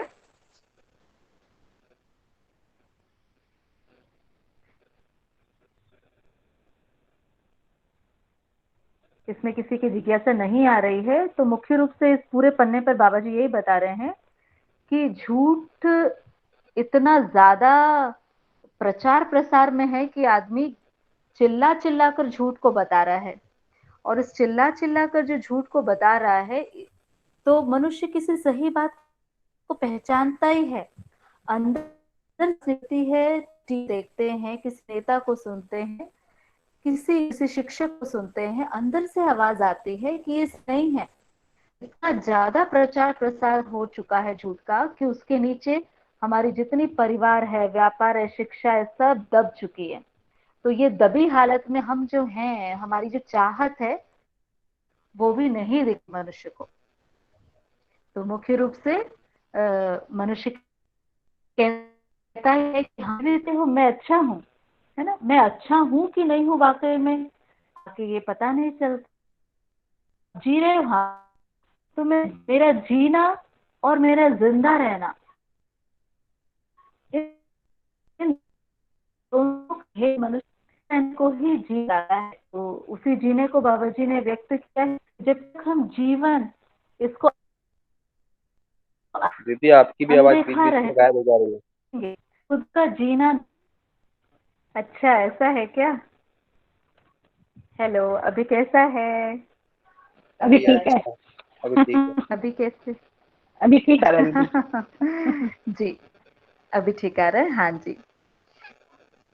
तो इन पन्नों में बाबा जी जीवन का प्रयोजन क्या है और जीवन क्या वस्तु है, मन, वृत्ति, चित्त, बुद्धि, आत्मा का संयुक्त रूप है जीवन, इसको 64 पन्ने में बताया है। दीदी ये अब 10 हम क्रिया 65 पल्ले नहीं पड़ पन्ने पे रही। चलते हैं। जी हेलो भैया दीदी, ये 10 क्रिया मैं देखा हूँ, जी। होम ब्याह का भी, साधन ब्याह का भी देख रहा हूँ, तो पल्ले नहीं बैठ नहीं रहे। गुनिका बेटा से भी मैं समझने का प्रयास किया, वो भी समझा रही थी, पर पता नहीं दिमाग में बैठ नहीं रहा है, क्यों कारण समझ में नहीं आ रहा है। मेरे को लग रहा है कि इसके कुछ शब्द जैसे जो है ना, वो क्या कारण से नहीं आ रहा है समझ में नहीं आ रहा है, लेकिन ये बैठ नहीं रहा है दिमाग में। अच्छा, तो हाँ, ये ठीक बात है, जीवन क्रियाएं है ना। तो उसमें भैया क्या चीज नहीं समझ में आ रही है, क्या आप इसको पॉइंट आउट कर पाएंगे? इसमें 10 क्रिया जो है ना, इसमें 10 क्रियाओं का जैसे आत्मा या फिर बुद्धि का जैसे ये प्रमाण बोध और ऋतंभरा, ये सब जो नहीं समझ में आ रहा है। 10 क्रिया बैठ नहीं रही, 10 क्रिया हाँ भैया। दीदी इसको हाँ ब्लैक बोर्ड में कर सकते हैं, मतलब बोर्ड में तो हाँ, बोर्ड में भी इसको कर सकते हैं। ये चीजें तो एक्चुअली हम जब ऑनलाइन बात कर रहे हैं तो ये बहुत क्लियर तो मुझे नहीं लग रहा है कि ये ऑनलाइन इस तरीके से व्यक्त हो पाएगा। अभी अगर आप एक एक क्रिया को देखें और उनकी परिभाषाएं लिखें और परिभाषाओं में आप उसको अगर समझने की कोशिश करें और फिर क्या नहीं समझ में आ रहा है, इसको एक बार आपको बताना होगा, तो ये हम समझा पाएंगे ठीक से। क्योंकि इसमें कुछ समझ में नहीं आ रहा है। अच्छा, तो एक फिर मिनट ठीक ना, है। हाँ मैं ये बोल रही थी कि जो जीवन क्रिया जो भैया लोग ने उसमें से डाला ही है रिकॉर्ड, लेकिन मैंने यही बताई थी भैया लोग को कि अभी ना ये जो शब्द है ना, ये थोड़े ऊपर से जाएंगे, भले इसमें लिखा हुआ डिटेल में, लेकिन जब हम क्रम से वाङ्मय का पठन करेंगे ना, जब ये जीवन क्रिया जहाँ पे इंट्रोड्यूस हुआ है वहां पर जब आप पहुंचेंगे तो और अच्छे से क्लियर होगा। लेकिन एक बार जो अचल भैया बोल रहे थे कि ब्लैक बोर्ड पे एक समझाने की कोशिश कर सकते हैं, तो एक कोशिश किया जा सकता है, उससे थोड़ा बहुत जाएगा। अपन नहीं बोल सकते सर पूरा चला जाए, कोशिश हम करेंगे पहुंचाने की 10 क्रियाओं को एक बार, तो मोटा मोटी ही जाएगा मेरे ख्याल से, ऐसा मुझे लगता है भैया। हो सकता है किसी को पहली बार में भी टच कर जाता है और किसी को काफी देर के बाद टच करता है, तो इसमें कोई परेशान होने वाली बात नहीं है। जब हम उस क्रम में पहुंचेंगे ना भैया, आपको बहुत आराम से इतने मजे से समझ में आ जाएगी सारी क्रियाएं। तो ये होता ही है, कठिन चीज पड़ता ही है, जीवन क्रिया को समझना सबके लिए कठिन वाली स्थिति शुरू से ही रही है। हम भी जब थे तब भी ये स्थिति था ही यदि सबके कुछ साथ। समझता हूँ तो ना तो कुछ कुछ दिमाग में हाँ आता है, फिर वो तुरंत उतर भी जाता है। हाँ हाँ, उतरता है भैया, ये उतरता है। ये ठीक से पकड़ने की बात तभी होगी जब हम बार बार इसको समझने का प्रयास करते रहें कंटिन्यूसली। तो जब तक स्मृति में ये बैठ नहीं जाता ना, तब तक वो अपने से आप जोड़ के देख नहीं पाओगे कि ये मेरे में कौन सी क्रिया की है, मन की क्रिया है कि वित्त की क्रिया है। इसको अब देखने के लिए आपको अभ्यास करना पड़ेगा, है ना। कठिन थोड़ा सा अभ्यास लगेगा, क्योंकि अपन ऐसा अभ्यास तो किए नहीं, अब तक शरीरगत अभ्यास किए हैं जो प्रत्यक्ष रूप में दिखता है। ये बहुत सूक्ष्म अभ्यास है भैया, ये सूक्ष्म अभ्यास छूटा हुआ है हमसे। तो ये सूक्ष्म क्रिया है एक प्रकार में, इसको समझने के लिए हमको सूक्ष्म रूप से समझने के लिए एकदम सूक्ष्म में जाना पड़ेगा और अपनी क्रियाओं को बहुत बारीकी से देखना समझना पड़ेगा। हमको एकदम मोटा मोटी देखने की आदत हो गई ना, इस वजह से थोड़ा दिक्कत आता है भैया। लेकिन जैसे ही हम ना गहराई की ओर बढ़ेंगे, मतलब हमारा मन लगेगा ना अध्ययन में, तो हमारी गहराई बढ़ती जाएगी और सूक्ष्मतम की ओर हम स्थूल से सूक्ष्म की ओर जा ही रहे हैं। तो जैसे जैसे सूक्ष्म की ओर जाएंगे, सूक्ष्म चीज समझ में आने लग जाएगी, है ना। तो इसमें परेशान होने वाली बात नहीं है। अभी जैसा दिया है कि ठीक है, आत्मा कोई चीज है और आत्मा में 2 क्रियाएं होती हैं, अभी ऐसे ही समझो भैया इसको कि आत्मा में 2 क्रिया होती है, बुद्धि में 2 क्रिया होती है, चित्त में 2 क्रिया होती है। ऐसे मोटा मोटी समझते जाओ। जैसे ही कुछ आप बोलेंगे तो एक बार चल भैया बोले तो एक बार अपन ब्लैक बोर्ड पे रखने की कोशिश कर सकते हैं, उसके बाद देखते हैं स्थिति क्या है। ऐसा मैं सोच रही थी पूनम बहन जी। हाँ, मैं सही है। हाँ, ठीक बोला सुचित्रा बहन जी आपने, है ना। क्योंकि अपन ब्लैक बोर्ड पे, हाँ ब्लैक एक बोर्ड पे बार रख सकते हैं दीदी। हाँ, बोर्ड पर तो देखिए, बोर्ड हो ना हो, चित्रण क्रिया हम में है ही। अभी जितनी भी भाषाएं हैं, वो आप अपने में एक फोटोग्राफी बनाते हैं तभी आपको समझ में आती है। तो बोर्ड हो ना हो, हम एक दिन उसको लेते हैं जीवन क्रिया को, और एक एक क्रिया को हम आपको दिखाएंगे, आपको दिखेगी। पर जो अभी चल नहीं रही है अपने में, वो हम केवल कल्पना कर सकते हैं। जैसे अनुभव की क्रिया, क्योंकि हम चाहते हैं संपूर्ण को समझना, इसलिए अनुभव की क्रिया हमको छू पाते हैं हम कल्पना से। बोध की क्रिया को आप छू पाएंगे अपनी कल्पना से। तो एक दिन जीवन क्रिया पर हमें बात लेनी ही थी, तो हम अगली गोष्ठी में ले लें सुचित्रा बहन जी जीवन क्रिया को। हाँ बिल्कुल ले सकते हैं, एक मिनट। अगली हाँ पूनम गोष्ठी बहन में इसको, अपन जीवन क्रिया को, है ना, हाँ जीवन बिल्कुल। हम केवल 2 क्रियाओं पर ही भले बात करें, पर उसको ठीक से बात करते हैं। हाँ मैं ही सोच रही थी पूनम बहन जी की जो 10 क्रियाओं का जो चार्ट है ना, उसको हाँ डिस्प्ले में अपन यहाँ पे कर दें, ठीक है। जी। अपन मतलब बोर्ड से ना समझाएं, उसको 1 बाय 1 करके एक एक क्रिया को लेते जाएं। जैसे 1 का क्रिया को ले लिए, ऐसा धीरे धीरे परावर्तन और प्रत्यावर्तन को समझाते हुए बढ़ेंगे ना, तो आराम से थोड़ा बहुत तो चले जाएगा फिर, क्योंकि आगे डिटेल तो है ही है, पर एक मोटा मोटी चले जाएगा इनके अंदर, ऐसा मुझे लगता है।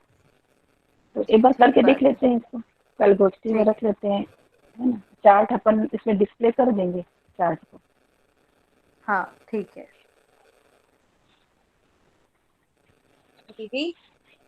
जी। हाँ हाँ, मैं एक कुछ पूछना या बताना, जो कि मतलब मैं जो थोड़ा समझी वो बताना पूछ रही थी कि जैसे इसमें बोला ना, जीवन बनाने का, इंद्रियों को जीवंत बनाने का काम जीवन ही करता है। तो हम्म, जब वो इंद्रियों को जीवंत बनाता है, उसी समय वो शरीर को जीवन मान लेता है ब्रह्मवश, और फिर वो 4.5 क्रिया में जीता है। जैसे वो तुलन आधा करता है प्रिय हित लाभ में, तो वो संवेदनशीलता तक ही रह जाता है इंद्रिय मूलक में, और फिर वो उसी को मतलब शरीर को ही जीवन मान लेता है, जबकि उसका स्वरूप 10 क्रिया में कंप्लीट होता है, वो 4.5 क्रिया में ही खुद को जीवन मान लेता है।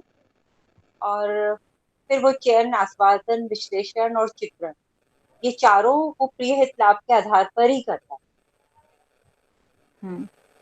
है ना। तो इसका मतलब है कि पहले ही, सबसे पहले तुलन ही होता है, उसके बाद फिर वो सारा चयन, आस्वादन, विश्लेषण, चित्रण, ये चारों वो प्रिय हित लाभ के आधार पर कर रहा है। तो एक ये चीज है। और जो मतलब आधा संवेदनशीलता में जाता है तुलन, और आधा संज्ञानशीलता की तरफ जाता है। जब वो संज्ञानशीलता की तरफ जाता है तब वो न्याय धर्म सत्य को देखता है और शरीर को समझ पाता है कि ये उपयोगिता मूलक है, और जीवन है वो प्रयोजन मूलक है, और मुझे जीवन के लिए शरीर को उपयोग करना है। तब ऐसा उसके उसमें आता है। तब वो अ, अपना चयन, आस्वादन, सब कुछ वो न्याय और संज्ञानशीलता में फिर वो करता है पूरा। मतलब मुझे ऐसा लगा कि स्टार्ट वहीं होता है। जो मैं स्टार्ट थोड़ा जो समझी वो बता रही हूँ कि मुझे ऐसा लगा इसमें तुलन से नहीं। ही, मतलब अगर पहला चयन, जैसे हम लोग कुछ भी चयन, आस्वादन कुछ भी कर रहे हैं, उसका आधार में प्रिय हित लाभ ही अगर है, तो इसका मतलब है कि पहले ही तुलन होता है, फिर हमारा चयन, आस्वादन और विश्लेषण होता है। ऐसा है क्या? हाँ, आपने बहुत अच्छा समझा है। पर हम ये इतने इंटरकनेक्टेड हैं सारी क्रियाएं कि एक तो हम हमेशा शरीर परिवर्तन कर रहे हैं, जीवन कभी परिवर्तन हो नहीं रहा। तो जीवन में चाहे वो प्रिय हित लाभ के अर्थ में वो चयन हुआ ही रखा है, तो एक तुलन का चयन हमारा हुआ रखा है। तो इसीलिए हम हमेशा ये नहीं कह सकते कि तुलन से स्टार्ट होता है ना। वो चयन से स्टार्ट हो रहा है, और वो चयन क्यों है? क्योंकि परंपरा में ऐसी स्थितियां हैं, किसी ने सत्य को खोजा ही नहीं। तो इसी कारण हम एक क्रिया को नहीं कह सकते कि यहाँ से शुरू हो सकता है या यहाँ से शुरू हो रहा है। हम ये कह सकते हैं कि हाँ, जीवन में ऐसे तुलन में ये जैसे प्रिय हित लाभ की बात करते हैं, इसका चयन हुआ है, या फिर जीवन में न्याय धर्म सत्य की बात हुई है। इसीलिए हम एक ही भाषा लेते हैं, या तो 4.5 या 10। 4.5 में एक क्रिया से शुरू हो रहा है, इसको हम नहीं कह सकते, क्योंकि इनका सम्मिलित अभिव्यक्ति है। 4.5 क्रिया का संतुलित अभिव्यक्ति में हमको प्रिय हित लाभ दिखता है, और 10 क्रियाओं के संतुलित अभिव्यक्ति में न्याय धर्म सत्य दिखता है। ऐसे भाषा बनेगी। जी, पर आपने थोड़ा बहुत थोड़ा उसको अच्छा पकड़ना आपने बहुत कोशिश अच्छा कर रही प्रयास थी। किया। बढ़िया, वेरी गुड, बहुत बढ़िया। Thank you. तो अभी हम दीदी, 60। हाँ हाँ, इसी पेज में आगे भी एक मैंने, जो नियति ही अपने को संतुलित करती है, इससे मैंने ये समझा कि जो प्राकृतिक आपदाएं जो आती हैं या ऐसी परिस्थिति धरती पर पैदा होती है, या अभी जो चल रहा है, जो भी सिचुएशन, वो सब इसी लाइन से रिलेट कर रहा है ना। हाँ, कि ये तो बात है ही। ये तो वही हाँ, तो हम लोग की श्योर होना पहले, नहीं, ये बिल्कुल ठीक बात है कि नियति मतलब सह अस्तित्व की व्यवस्था को कह रहे हैं। तो सह अस्तित्व की व्यवस्था मतलब हर वस्तु, हर क्रिया, हर इकाई और व्यापक वस्तु इस ऊर्जा में निरंतर ओतप्रोत है। इसीलिए गलती की निरंतरता है नहीं, सही की ही निरंतरता होती है। इसलिए नियति की व्यवस्था हमेशा है, चाहे मनुष्य भी न रहे, पर सहस्तित्व विधि से नियति पूरे अस्तित्व को व्यवस्थित करते हुए ही चलती है।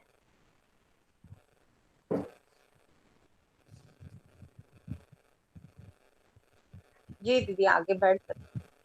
ठीक है, क्योंकि हमारी इस पर पहले बात हुई है तो लगभग सबको क्लियर है। ठीक बात है।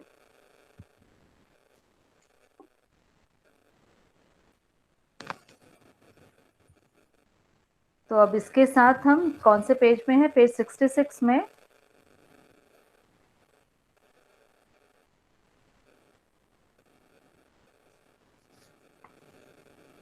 दीदी मेरा एक क्वेश्चन था उसमें। जी। जैसे दिया है ऊपर से 4, चौथी 5वीं लाइन में 66 में भौतिक और उन्माद त्रय, इसके आगे आदर्शवाद शुभ कल्पना अनेक प्रकार से प्रस्तुत किया। भौतिक और उन्मादत्रयी पूर्वक सुविधा संग्रह प्रवृत्तियों का शिक्षण प्रशिक्षण कार्यक्रम के लोकव्यापीकरण में सफल होते हुए भी सबको सुविधा संग्रह सुलभ नहीं हुआ। तो जो उन्मादत्रयी है वो थोड़ा बताएंगे। ये 3 उन्माद की बात है दीदी, लाभोन्माद, कामोन्माद और भोगोन्माद, है ना। ये 3 उन्माद की बात है। लाभ का उन्माद, उन्माद का मतलब आवेश, लाभ का एक आवेश है ना, काम का एक आवेश है और भोग का आवेश है। लगातार लगातार इसको जितना भी करते हैं संतुष्टि मिलता नहीं है। तो इसी का हमको फलन में क्या दिखता है कि इस 3 उन्माद 3 आवेश में जो भी मनुष्य ग्रस्त है वो सुविधा संग्रह प्रवृत्तियों में हमें दिखते हैं, और सुविधा और संग्रह इसका कोई तृप्ति बिंदु ही नहीं है।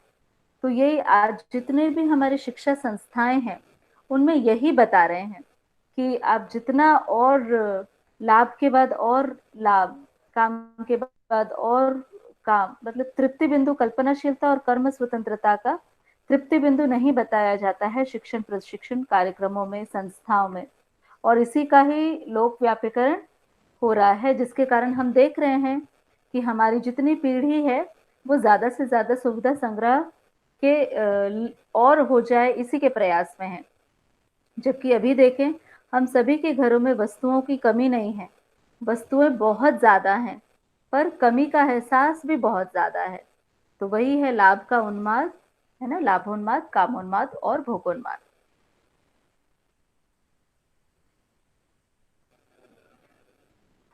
ठीक है दीदी, इसके आगे जो दिया है उसकी पहली लाइन में आदर्शवाद शुभ कल्पना अनेक प्रकार से प्रस्तुत किया। जो शुभ कल्पना इसमें क्या बोल रहा है, तो क्या चीज को? जिससे हम आदर्शवाद की बात करते हैं, आदर्शवाद में ईश्वर ही कर्ता भोक्ता दृष्टा के रूप में माना गया है। तो एक शुभ कल्पना की ही गई है, एक सतयुग की कल्पना की गई है ना। और मनुष्य मोक्ष को प्राप्त कर सकता है, स्वर्ग एक स्थिति के रूप में, इस तरह की बहुत सारी शुभ कल्पना आई है ना। स्वर्ग को एक बहुत रोचक वस्तु में बताया गया है ना, मोक्ष को बताया गया है। तो एक कल्पना तो वहीं से हमें मिली है जहां से हम यहाँ तक पहुंचे हैं कि मनुष्य देवता हो सकता है। इस तरह की बहुत सारी कल्पनाएं आदर्शवाद में हमने पहले भी इस पर बात करी है। तो एक कल्पना, स्वर्ग की कल्पना मेरे ख्याल से यही, और सुचित्रा बहन जी आप इसमें कुछ जोड़ सकते हैं तो जोड़ दीजिए, इतनी सारी शुभ कल्पनाएं आदर्शवाद में। जैसे अपन आशीर्वाद भी देते हैं ना, सदा सुखी रहो, है ना। हाँ, सदा सदा सुखी रहो अपन आशीर्वाद देते हैं, पर कहाँ कोई सदा सुखी रह सकता है। तो इस तरह की कल्पना अपन करते हैं कि सदा सुखी रहो, सौभाग्यवती रहो, है ना। और इस तरह की जो अपन कल्पना करते हैं कि तुम्हारा घर संसार सुखमय हो, ऐसा जो अपन कल्पना करते हैं, पर वो ऐसा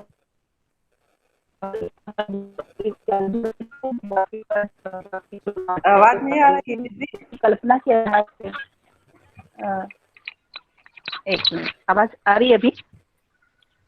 हेलो, हाँ आ रही है बहन जी। हेलो, आ रही है सुचित्रा बहन। तो ये है कि अपन जो कलर, हाँ हाँ ठीक है दीदी। तो ये जो शुभ कल्पना हम किए रहते हैं, तो ये शुभ कल्पना के आधार पे तो सारा हम इकट्ठा करके रखते हैं कि जो अपन बोलते हैं कि मैंने इतना मेहनत किया, देखो घर बनवा लिया, बंगला बनवा लिया, सारे वस्तु सुख सुविधा के सारे जुगाड़ लिए, तो वो सोचता है कि आपके आशीर्वाद से ही सारा ये सफल हुआ। ऐसे करके अपन बोलते भी हैं कि आपने आशीर्वाद से ये सब कुछ पाया है, पर क्या वो सब कुछ पाया है? अगर उसके अंदर अपन झांक के देखें या बातचीत करके देखें, तो वो फिर भी वो तृप्ति पूर्वक तो नहीं जीता रहता।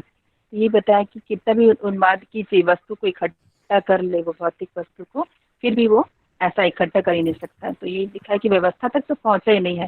व्यवस्था तक पहुंचने का मतलब ये है कि क्या उसको वर्तमान में जीने का विश्वास आ गया है, क्या वो मानवतापूर्ण आचरण को प्रमाणित कर दिया है, क्या उसके अंदर स्थिरता आ गई है, क्या वो सोच रहा है कि अब मैं और नहीं कमाऊंगा, मैंने बहुत कुछ कमा लिया है ना। ऐसा सोच पाता है ना, तो उसके अंदर स्थिरता आई है ना, निश्चितता आई है। तो क्या बोलेंगे, क्या व्यवस्था आ गई क्या? तो व्यवस्था को तो प्राप्त ही नहीं कर पाया है ना। ये सब बात इसमें बताई गई है। ठीक है दीदी, बहुत अच्छी। एक और प्रश्न, एक भाई जी ने मैसेज किया है, सुचित्रा बहन जी आप देख रहे हैं, एक मैसेज आया है, पॉलीकेम इंटरनेशनल करके एक भैया हैं।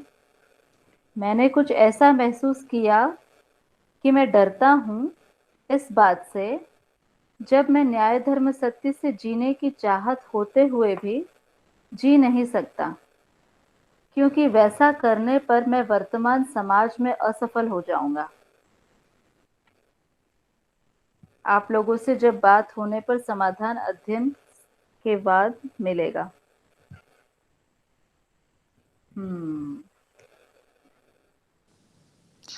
हेलो। जी भैया। हाँ दीदी, ये मेरा सवाल क्या, मैं ऐसा लगता है, मैं महसूस करता रहता हूँ, बात करते हैं घर में परिवार में कि ये सब फेल हो जाएगा मामला अगर मैं कोशिश करता हूँ, और जवाब तब तक कैसे करना है ये बात की सोचते हैं तो बोलते हैं आज तक जैसे हैंडल किया है वैसे हैंडल करो।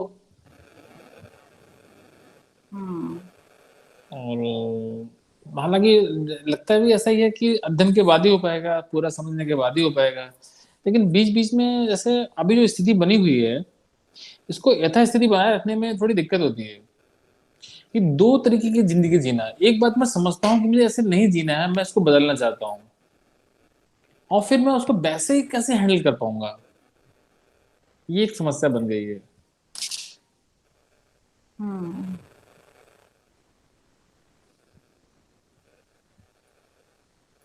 ये समस्या भी आपकी नहीं भैया, जितने भी, जब तक हमारा अध्ययन पूरा नहीं होता है ये कुछ चीज़ें आती हैं।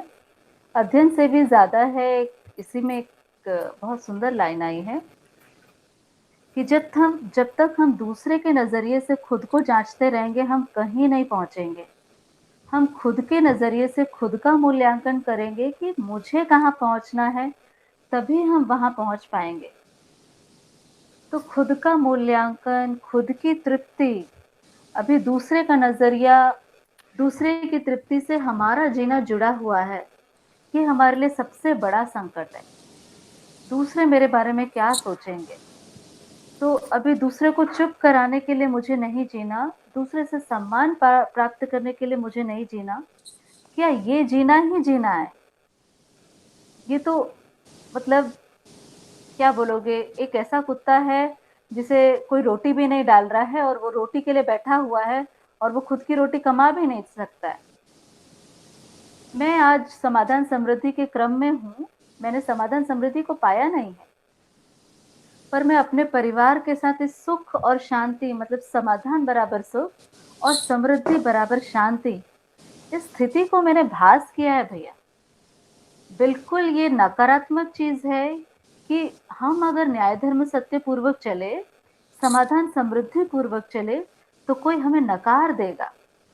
सोसाइटी नहीं नकारती, परिवार नहीं नकारता, अंदर ही अंदर हमको सब कोई सत्य पे चल रहा है तो हमारे लिए चिंतित रहते हैं, पता नहीं ये आगे चल पाएगा कि नहीं। और जितना हमारा विश्वास मजबूत होता है, हमारे परिवार वालों का, समाज का, सबका विश्वास हम पर मजबूत होता है।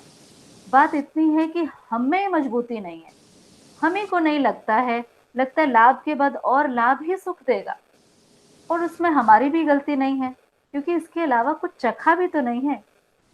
तो ये जो आस्वादन की क्रिया है, आज तक संबंधों में विश्वास का भाव किसने चख लिया?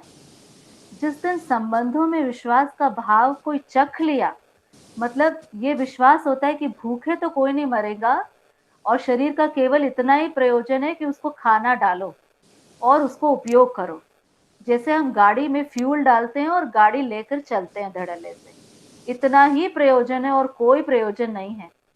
तो आज मतलब आपकी जैसे एक समय मेरा भी विचार था भैया, पर जैसे आप विश्वास करोगे, सत्य पर विश्वास, असत्य पर हम कैसे विश्वास कर सकते हैं? असत्य पर हम जब चल रहे हैं तो एक बार सत्य पर विश्वास करके तो चला जाए।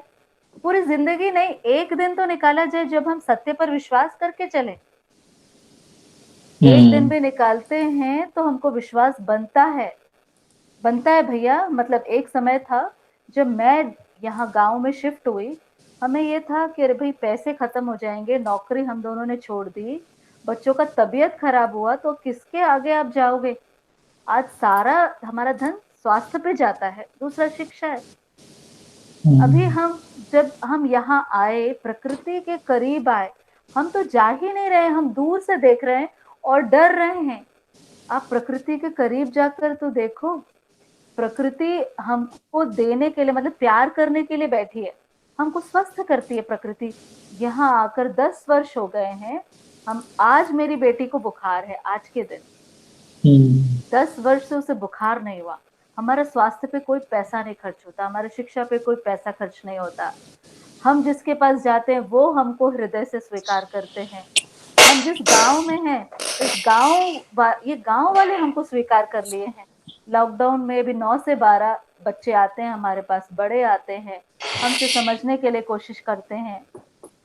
तो समाधान समृद्धि पूर्वक जीना ही जीना है, बाकी सचमुच कुत्ते जैसे जीना है।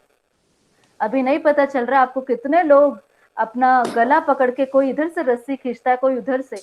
मैंने भी दिल्ली में काफी साल जॉब किया, मेरे हस्बैंड ने भी जॉब किया टाटा में। हम लोग आज जो जिंदगी जी रहे हैं इसको हम कभी नहीं छोड़ना चाहेंगे। अभी हमारे पास पैसे नहीं है पर समृद्धि है, पता है। मतलब दिल्ली में हम थे तो हमें सोचना पड़ता था अगर हमारी पूरी फैमिली आ गई तो हम उन्हें कैसे, मतलब कहाँ रुकेंगे, क्या खिलाएंगे, क्योंकि हर चीज आपको परचेज खरीदनी है। तो जब असत्य हमको इतना प्रभावी, लालची लगता है, हम उसके पीछे दौड़ रहे हैं, एक बार सत्य पर विश्वास करके तो देखें, वो जीना ही जीना है। मतलब मजा आ जाता है, संबंधों का सुख, प्रकृति का सुख, एक शांति की स्थिति है भैया। नहीं, ये सब है। मेरा जवाब मुझे मिल गया है कि आपने जो पहला सेंटेंस बताया आपने कि सेल्फ कॉन्फिडेंस जहाँ डगमगा रहा है बार बार, ये एक बात है। अगर मुझे खुद में विश्वास बढ़ जाएगा तो ये सब नहीं रहेगा। हाँ, और खुद में भी विश्वास परस्परता से आएगा भैया।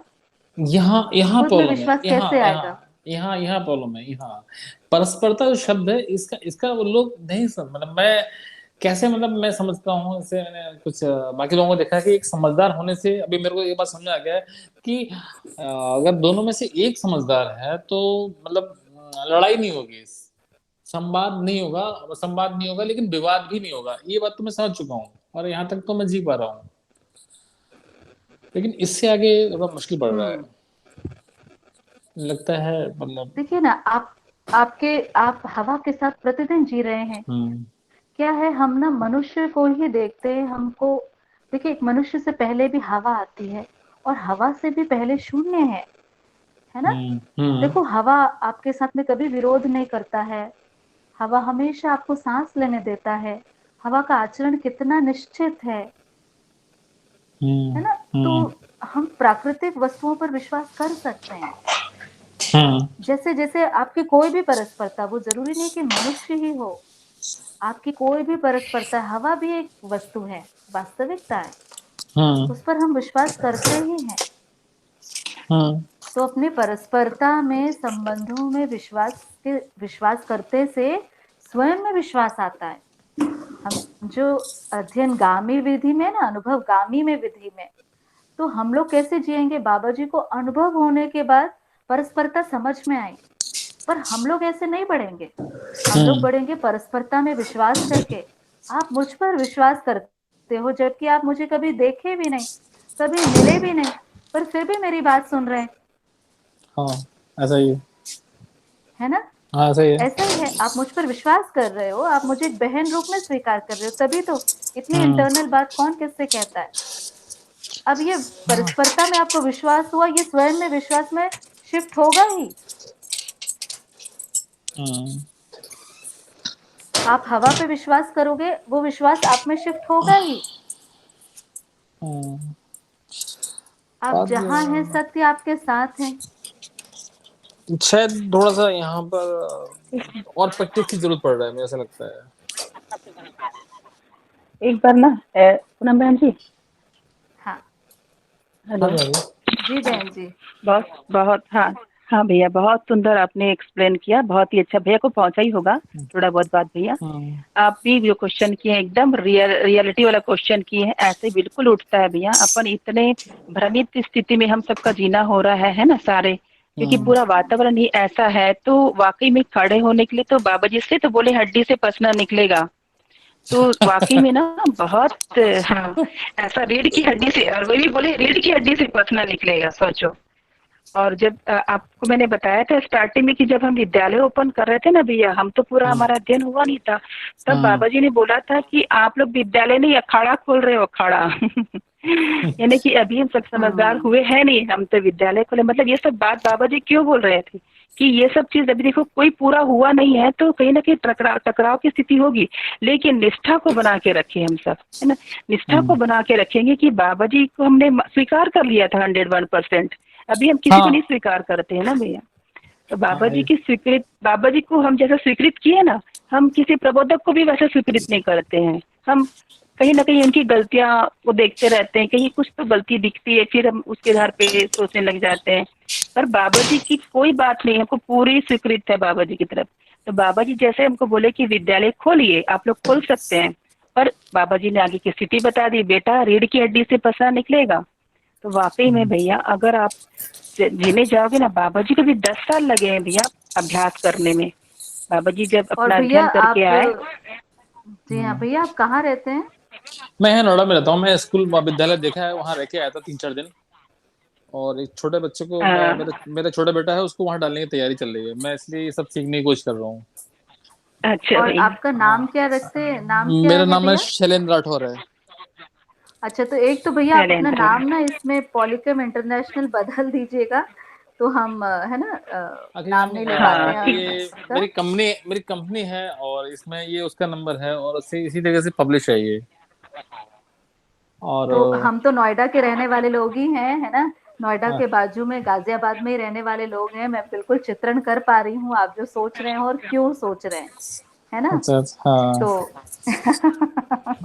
नहीं, वो चीजें बहुत अच्छा कंटेंट है, बहुत सब कुछ क्लियर हो रहा है। मतलब जैसे क्रियाओं में मेरे को अभी एक क्रिया समझ में आई है। पहले भी तक इतने 2 साल हो गए, पहली क्रिया समझ में आई है, मन चंचल होता है, मन मन। हाँ, वो सुन की तो हाँ, जब तक नासमझी में है तो मन चंचल है, और हाँ। समझदारी में है नहीं तो नहीं, मन वो वाकई। वो एक एक सेंटेंस हाँ। पकड़ में आया है कि वो शोधरत है। हम्म। एक एक सेंटेंस पकड़ में आया है, और उसी से सारे क्लियर हो गया। जैसे आपने कहा मेरे अंदर विश्वास की कमी है, वो एक सेंटेंस में लगता है इसमें कुछ जरूर है काम करने की। ठीक है भैया, है ना। तो आगे और इस पर चर्चा करेंगे, ये गहरा मुद्दा है। और धीरे धीरे जैसे अपन गहराई में उतरेंगे, मैं विश्वास कर सकती हूँ क्योंकि मैं उससे गुजरी हूँ, सुचित्रा बहन जी उससे गुजरे हैं, तो नेचुरली आपको भी उपलब्धि होगी, हर व्यक्ति को होगी, है ना। तो अपन समय को देखते हुए चलते हैं, ठीक है भैया। ठीक है, ठीक है, थैंक यू वेरी मच। हाँ, थैंक यू। तो सुचित्रा बहन जी, मुझे ऐसा लग रहा है समय को देखते हुए कि आप आज का सार रख दीजिए, है ना। और जिनके भी या फिर मैं प्रश्न सोच रही बन थी, रहे हैं, हाँ बोलिए। हाँ ठीक है, मैं सोच रही थी कि कल अपन सार रखिए और जीवन क्रिया वाली बात कर लें कल तो ही। आपको फिर 5-5 10 पन्नों का रखेंगे? अच्छा। हाँ, नहीं 10 पन्नों का नहीं रखूंगी, इसी 5 पेज के स्टॉप करते हैं अभी, अपन आगे का रीडिंग नहीं करते हैं। इसी ओके 5 ओके। पेज को फिर से, हाँ हाँ, रीडिंग करके वापस में 10 क्रियाओं को पुनः समझ के और सार भी कर लेते हैं इसका, ऐसा सोच रही तो थी। ठीक बात है सुचित्रा क्योंकि बहन जी। हाँ, तो आप लोग को फिर से मेरा निवेदन है, रिक्वेस्ट है, आप लोग इतने जो मूल प्रश्न है ना, इसको अगर आप व्हाट्सएप में डाल देंगे तो हम सुचित्रा दीदी और हम उस समय का संतुलन को कर पाएंगे, क्योंकि एक मौलिक प्रश्न है जो हर किसी के प्रश्न है ना। क्योंकि आखिरकार हम ये समझ क्यों रहे हैं, जीने के लिए तो समझ रहे हैं, और स्वीकृति बन नहीं रही है जीने के लिए। तो ये क्वेश्चंस आप लोग प्लीज ग्रुप में डालिए ताकि हम इसको बहुत अच्छे से उत्तरित कर पाएं, और समय के नियोजन के साथ हम इसको सभी बातों को उत्तरित कर पाए। आपकी संतुष्टि हमारी संतुष्टि है, नहीं तो हम यहाँ पे क्यों बैठे हैं, है ना। तो आप सब संतुष्ट हो पाए इसी के साथ में हम तो सुचित्रा बहन जी आज यहाँ पर समापन करें। हाँ, अभी समापन कर लेते हैं ताकि मैं कल तरीके से रख पाऊँ ना सार को, अभी पूरा हो नहीं जी पाएगा। जी अब तो जी, जानते ही हो ठीक फिर बात थोड़ा है। सा।